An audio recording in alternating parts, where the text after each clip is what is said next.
Great to catch up now with Peter Chadwick. I'm going to get an understanding, I suppose, of a couple of the meetings that have been called off just recently and why they have and the reasoning behind them. Firstly, Peter, thank you for joining me. Pleasure, Paul. I really appreciate you giving me the time, and it's one of those ones I think a few people are probably getting a little bit frustrated by with meetings being cancelled, but at the end of the day there's a policy that's been put in place and everyone in the industry needs to adhere to that policy. Correct, and I can understand because it's obviously a difficult decision and it's not taken lightheartedly when the decisions are made to call off meetings in particular. It has a big impact on the industry and participants, and we appreciate that. So those decisions aren't taken lightly. The weather policy does incorporate a number of things. It includes high temperature and also fire warnings.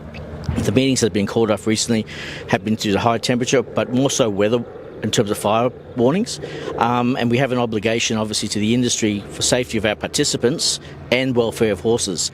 So the policy does include those sort of things, and I'm not saying it's a perfect policy, but it is mainly in regards to safety, and that's what we've got to protect. And sometimes it may be okay, people can get to a meeting and then the fire sweeps through and then they have trouble getting back and they get caught up in it. So the last thing we want is obviously industry participants to be put in that situation. And it's a policy that's been put in place. It's not you sat down yesterday and said this is the policy we're going to do. It's not HRV. It is a group of people that have sat down and formulated a policy, and as you said, there's a group of people now formulating a review of it to make sure that it is what we're after. But that's the point, isn't it? It's not one person's thoughts or ideas. That's correct. It's collective group to gather together, make a policy, and all policies are obviously always under constant review because things change, circumstances change. So in light of the circumstances of what's happened in the last couple of weeks, this policy is being reviewed, and we're going to reach out to industry participants and obviously collaborate with people and see what are the requirements, what are the needs, what is from a safety aspect and an industry aspect, and see is this current policy fit for purpose or are there changes that we need to make and other considerations. So again, it's evolving, and we're always happy to sort of reconsider things and make sure we've got the best interests of the industry and the participants in light. Yeah, absolutely. A lot of it is in wording and legal, and trust me, in my field now I get very careful about what words you can and can't use. And the thoroughbred, a lot of people compare us to the thoroughbreds. They race at Ararat today. We couldn't race at Maryborough yesterday, and it's not in one of those zones. But it is actually the wording. So our policy is not the same as the thoroughbred policy, and theirs is slightly different. That is the reason why they are allowed to do what they do. Well, not allowed to. That's why they do what they do, and we can't do certain meetings. Correct.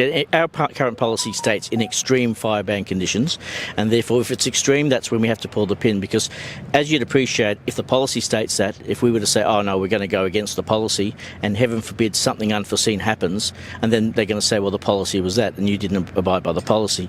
The thoroughbred policy is slightly different in terms of their temperature and weather policy. There's a very small paragraph that deals with fire, and it talks about code red, which I would presume refers to catastrophic events in terms of the ratings, but they don't actually define it as extreme or whatever. They say code red. So theirs is slightly different, and as I said, it's a very small paragraph within that policy, but that's why we're reviewing it and see, is this current extreme fit for purpose, or is there things that we need to tweak? And as I said, in consultation with industry, we want to make sure we've got the right policy to help the industry, but also make sure our participants are safe. I think the other thing too we need to do is exactly that. Participants are safe. I know Ashley Herbertson, he had to evacuate last week. He had to evacuate yesterday as well. Thankfully he hasn't lost anything, but there are other people that have. So sometimes when you ring up and you complain and you want to voice your opinion and say this rule's wrong and all the rest, maybe just have a little bit of look out the window before you start shooting off and saying, we should have raced, we could have raced and all the rest, because it's not always just about you. No, that's true. And the unfortunate thing about weather, it's so unpredictable. I mean, particularly in summertime with winds and heat, it could be here one minute, gone the next, or vice versa. And the fact is, it does impact upon someone, and sometimes collectively we have to sort of make sure and we look after everyone, and that's what we try and do to make sure that everyone can be as safe as possible. At the end of the day, we're in a business where people are making a lot of money. We're in an entertainment business.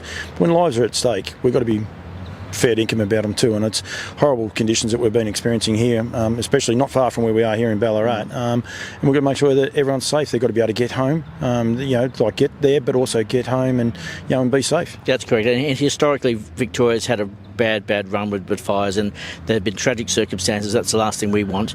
And you know, the main thing is that we can replace races and maybe have extra races so we can cater for that. But the fact is, we can't replace a life. Once a life is gone, that's the end, and that's a tragic circumstance. And the other part of that is too that the CFA and services, they don't want more cars on the road. They want less. They want to be able to control what they're doing with less people on the road.